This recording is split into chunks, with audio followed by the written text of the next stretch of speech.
सबसे पहला कर्तव्य परिवार का कर्तव्य होता है और दूसरा कर्तव्य कहते हैं कि आत्मा का कर्तव्य। अभी दोनों कर्तव्यों में सबसे श्रेष्ठ कर्तव्य कौन सा है?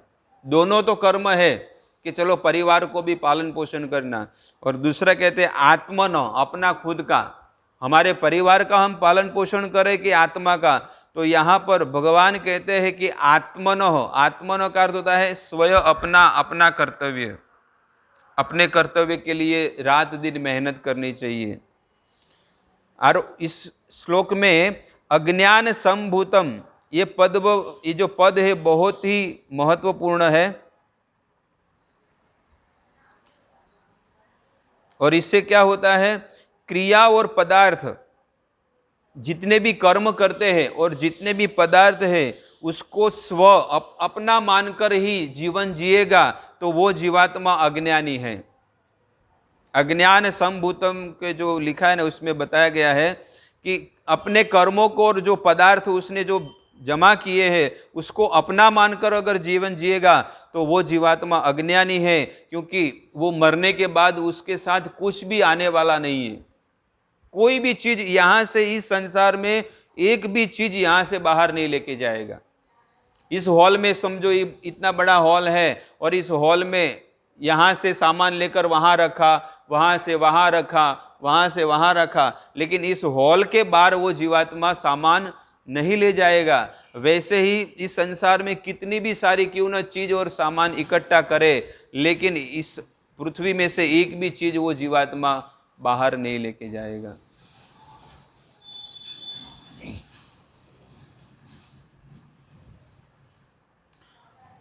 और जब तक अज्ञान रहेगा तब तक अंतकरण में संशय रहेगा, और क्रिया पदार्थ जो विनाश होने वाला है उसी के लिए वो रात दिन चिंतन करेगा। लेकिन अपना स्वरूप कैसा है, तब कहते हैं अपना स्वरूप, आत्मा का स्वरूप कहते हैं अविनाशी है। अविनाशी का होता है जो कभी भी नाश होने वाला नहीं है। और इसका वर्णन भी भगवान कहते हैं कि कर्म योग कैसे करना चाहिए। तो तीसरे अध्याय में कहते हैं, तीसरे अध्याय में कर्म योग का आचरण करने के लिए भगवान सिखाते हैं, और चौथे अध्याय में कर्म योग को तत्व से कैसे जानना है ये बताते हैं। तीसरे अध्याय में क्या है, कर्मों को कैसे करना है, किस प्रकार से कर्म करना है, लेकिन इस पूरे चौथे अध्याय में भगवान कहते हैं कि कर्म को किस प्रकार से तत्व से जानना चाहिए। इसलिए भगवान आगे कहते हैं ना कि जन्म कर्म च मे दिव्यम, चौथे अध्याय में बताया गया है। क्योंकि करने के साथ साथ कर्म को जानने की भी आवश्यकता है। कर्म तो करते हैं, लेकिन वो कर्म में क्यों करता हूं वो अगर नहीं जानेगा तो उसको कहते हैं पागल, उसको कहते हैं मूढ़ व्यक्ति है। और इस प्रकार से वो जीवात्मा अगर सभी कर्मों को जानेगा तो उसे पता चलेगा कि ये कर्म मेरे करने लायक है और ये कर्म करने लायक नहीं है। ये दोनों कर्म अगर उसे पता चलेगा कि ये अकर्म है और ये कर्म है, तो अकर्म क्या होता है, जो शास्त्र के विरुद्ध है उसे अकर्म, उसे विकर्म कहते हैं। शास्त्र के विरुद्ध उसे विकर्म। तो ये विकर्म का अर्थ होता है कि शास्त्र के विरुद्ध जो कर्म करता है, अगर उसे पता चल गया कि ये कर्म गलत है, उसे ज्ञान हो गया, तो वो जीवन में कभी भी वो कर्म नहीं करेगा। और इसकी पुष्टि करते हुए भगवान चौथे अध्याय के 16 नंबर श्लोक में कहते हैं। देखिए, खोलिए चौथे अध्याय का 16 नंबर श्लोक।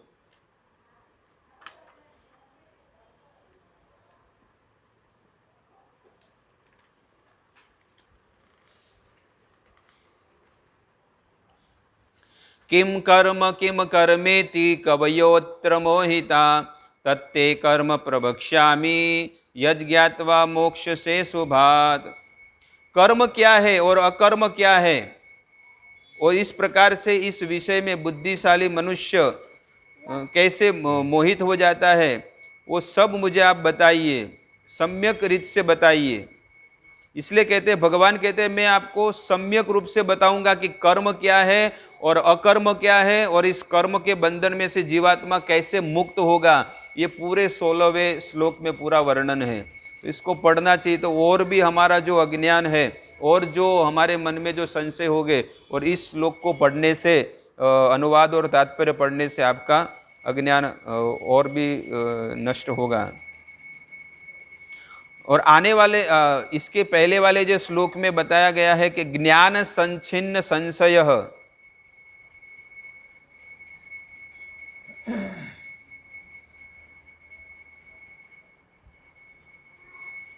तो यहां पर कहते हैं कि स्वकर्म अर्थात खुद के लिए कुछ भी नहीं करना है कि चलो मेरे लिए मैं कुछ करूं, मेरे लिए कुछ परिवार के लिए मैं उनको सुखी करने के लिए करूं, नहीं। इससे क्या होगा, उसको फिर भी वो भवकूप में गिरने वाला जीवात्मा है। तो योगम उत्तिष्ठ उत्तिष्ठ भारत, इसलिए कि हे अर्जुन तुम धनुष्य बाण लेकर युद्ध के लिए खड़े हो जाओ। यहाँ पर कहते हैं ना कि उभो था, मतलब खड़े हो जाओ और युद्ध के लिए तैयार हो जाओ, आतिष्ठ। लेकिन यही अर्जुन भगवत गीता के पहले अध्याय में 47 नंबर 47 नंबर श्लोक में कहता है कि मैं युद्ध नहीं करूंगा, और मैं तो बैठ जाता हूं। रथ में बैठ गए थे और धनुष बाण भी छोड़ दिए। न योष्ये, और यहाँ पर कहते हैं कि गीता के दूसरे अध्याय के 9वें श्लोक में भी भगवान फिर दूसरे अध्याय के 11 नंबर श्लोक में फिर भगवान उपदेश देना शुरू करते हैं। लेकिन 9वें श्लोक में भी अर्जुन यही कहते हैं कि मैं युद्ध करूंगा तो युद्ध करने से मेरा क्या फायदा होगा, और मेरे सब रिश्तेदार मर जाएंगे, इसलिए मैं अब युद्ध नहीं करूंगा। लेकिन यहाँ पर जब समझाते समझाते सबसे पहले शरीर आत्मा का ज्ञान दिया, फिर कर्म कैसे करने चाहिए, और यहाँ पर चौथे अध्याय में फिर भगवान कहते कि उठो। लेकिन फिर भी अभी भी नहीं उठेंगे, अभी भी अर्जुन उठने वाले नहीं है। जब पूरी गीता को श्रवण करेंगे, फिर श्रवण करने के बाद अर्जुन उठेंगे। योगस्थ कुरु कर्माणि, दूसरे अध्याय के 47 नंबर श्लोक में, 48 नंबर श्लोक में बताया गया है कि अपने योग में स्थित हो। योगस्थ कुरु कर्माणि, हे अर्जुन योग में स्थित हो। तो समत्वम योग मुच्यते, और समभाव से रहोगे तो तुम इस भक्ति के मार्ग में ऊपर उठ जाओगे।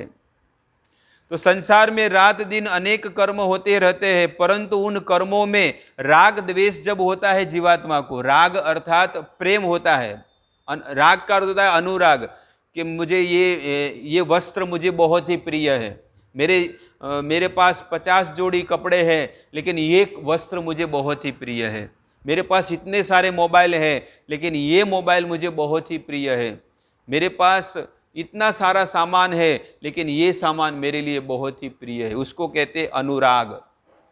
तो राग होता है, और कभी कभी क्या होता है, द्वेष होता है। द्वेष का अर्थ होता है ईर्ष्या।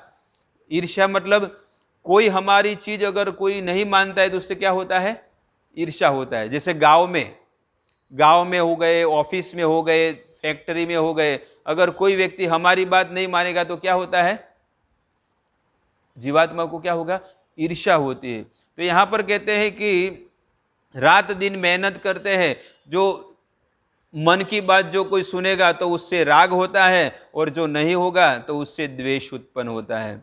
और ये कर्म करने से वो जीवात्मा फिर भव बंधन में बंधने वाला है। लेकिन जब उसे कर्म को पता चलेगा कि ये कर्म करने से मैं कोई भी चीज इस संसार में मुझे सुखी करने वाली नहीं है, और कोई भी चीज मुझे इस संसार में दुखी भी नहीं करने वाली, जब ये भाव हमारे हृदय में आ जाएगा तब कहते वो जीवात्मा कभी भी अपने कर्मों में बंधने वाला नहीं है। और आगे कहते हैं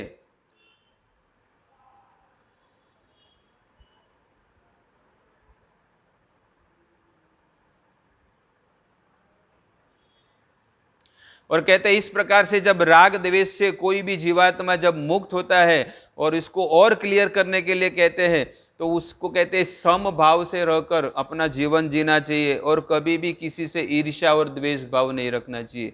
क्योंकि हम इस संसार में अकेले आए हैं और अकेले ही जाना है। बीच में जो झमेला है कि ये माँ है, पिताजी है, बहन है, पत्नी है, पुत्र है, ये केवल क्या है, ये कहते हैं जंजाल के जैसा है।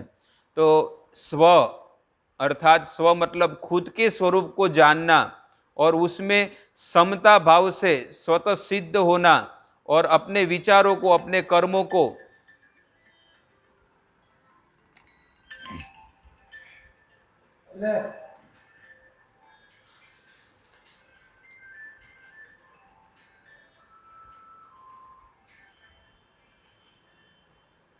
और यहाँ पर आगे लास्ट में एक चीज कहते हैं कि जो भी हम कर्म करते हैं उसका आदि भी है और अंत भी है। कर्म करते हैं, समझ में एक उदाहरण मैं आपको बताऊं कि समझो हम भोजन करते हैं, तो भोजन करना आदि है, लेकिन मल त्याग करना अंत हुआ ना। जैसे हम नींद लेते हैं तो नींद लेना शुरुआत हुआ, और सुबह उठते हैं 8 बजे, 9 बजे, 4 बजे, जो भी, तो वो क्या हो गया, नींद का अंत हो गया। तो इस संसार में जो भी हम कर्म करते हैं, स्नान करना, खाना, भोजन करना, घूमना, जो भी कार्य करना, तो शुरुआत में उसका क्या करते हैं, शुरुआत में उसका कहते हैं कि उसकी शुरुआत भी है और उसका अंत भी है। वैसे हमारे कर्मों का भी ऐसा ही है। ऐसा नहीं कि हमारे कर्म हर जन्म में आते ही रहेंगे, नहीं। जब वो कर्म हमारे पूरे हो जाएंगे फिर वो कर्म नहीं आने वाले, लेकिन नए कर्म जो हम करते हैं ना, वो कर्म के बंधन में हम बंधने वाले हैं। नए कर्म हमसे कभी अच्छे भी होते हैं, कभी कभी क्या होता है, भूल से बुरे भी हो जाते हैं। तो जो कर्म जो बुरे भी होते हैं वो भी हमें भुगतना पड़ेगा, और अच्छे कर्म है वो भी भुगतना पड़ेगा। तो यहाँ पर उदाहरण देते हैं कि जैसे इस संसार में जो भी कर्म करते हैं उसका आदि और अंत है, वैसे इस शरीर का भी ऐसा ही है। तो आज के श्लोक में बस इतना ही चीज है, सार यही है। भगवान अर्जुन को कहते हैं कि हे भरतवंशी, हे अर्जुन, तुम उठो और तुम युद्ध करो। अपने हृदय में जो भी अज्ञान भरा है उसको इस ज्ञान रूपी तलवार से काट दो, और अपने स्वरूप को जानो कि संसार में जितने भी आपके जो रिश्तेदार है, रिलेटिव है, वो कोई भी आपका नहीं है। केवल आप परमात्मा अर्थात भगवान के अंश है, तो आप उनका सेवा करो। और साथ में उसको युद्ध करने के लिए प्रेरित करते रहते हैं। और ये युद्ध करने के लिए जब प्रेरित करते हैं, तो जो भगवत गीता उन्होंने कहा वो 45 मिनट उनको लगा था। 700 श्लोक की जो भगवत गीता, 45 मिनट लगा था। तो यहाँ पर इस चौथे अध्याय का हम अंत करते हैं, लेकिन कुछ कुछ आगे के भी श्लोक हमारे जो बाकी है वो हम फिर आने वाले दिनों में, मतलब कल हम लेंगे। तो आज का एक ही श्लोक था, और इस श्लोक में केवल इतना ही जानने को हमें मिला। और भी आपकी कोई जिज्ञासा है तो आप पूछ सकते हैं। हरे कृष्ण।